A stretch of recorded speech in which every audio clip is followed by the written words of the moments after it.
Fy enw I yw Siwan Davies, rwy'n athro daeryddiaeth ym Mhrifysgol Abertawe, ac mae'n waith ymchwil I yn ymwneud â'r gorffennol. Dwi'n edrych ar newid hinsawdd ac yn chwilio am gliwiau o'n cwmpas ni I helpu ni I ddeall sut mae'r hinsawdd wedi newid yn y gorffennol.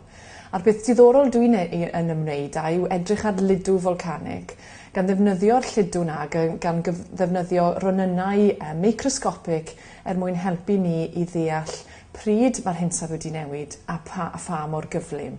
Felly dwi'n edrych am haenau o lidw mewn creiddiau iâ sydd wedi cael eu samplu o'r Ynys Las, ac hefyd o greiddiau o fwd sydd wedi ymgasglu ar wely'r môr. Ac felly dwi'n chwilio am y gronynau microscopic yma mwyn deall pryd a pha mor gyflym mae'r hinsawdd wedi newid. Dwi'n chwilio'n ofalus, gofod chwilio am amser hir I chwilio am y gronynau yna, ond mae'r gronynau yma yn rhai pwerus iawn ac yn dechneg pwerus sy'n helpu ni I edrych ar y gorffennol. Dwi wrth fy modd gyda gwyddoniaeth a gyda daeryddiaeth, ac y rheswm nes I ddewis fy ngyrfa I mewn daeryddiaeth oedd yn wir just wrth ddilyn fy niddordebau I. Fe nes I ddilyn beth oedd yn fy ddiddori I.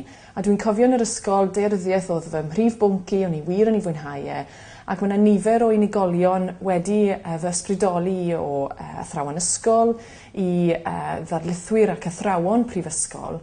A dwi'n cofio pan o'n i'n gwneud cwrs meistr yn Llundain, clywed darlith gan athro daeryddiaeth am potensial o ddefnyddio lludw volcanig, ac roedd wir gan y ddarlith yna y wow factor.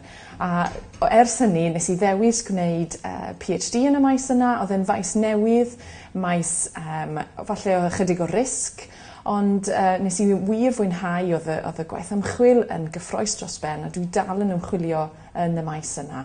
Ac felly gwyddoniaeth yw myd I nawr a dwi wir wedi mwynhau. Dwi'n gobeithio medru ysbrydoli cenhedlaeth nesaf I ddilyn gwyddoniaeth a phynciau gwahanol o fewn y gwyddorau. Wel, bydd Soapbox Science yn Abertawe ar Orffennaf y 5.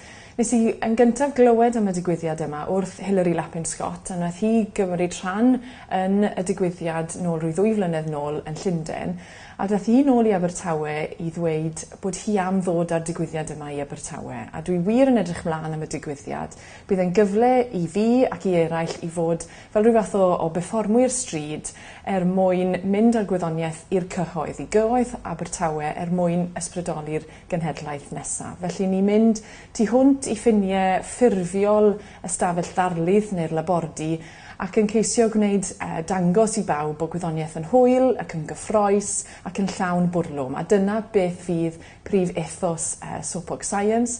Ni hefyd yn gobeithio mynd â Soapbox Science neu ffurf o Soapbox Science i'r Eisteddfod Genedlaethol fel ffurf o wyddoniaeth ar garlam.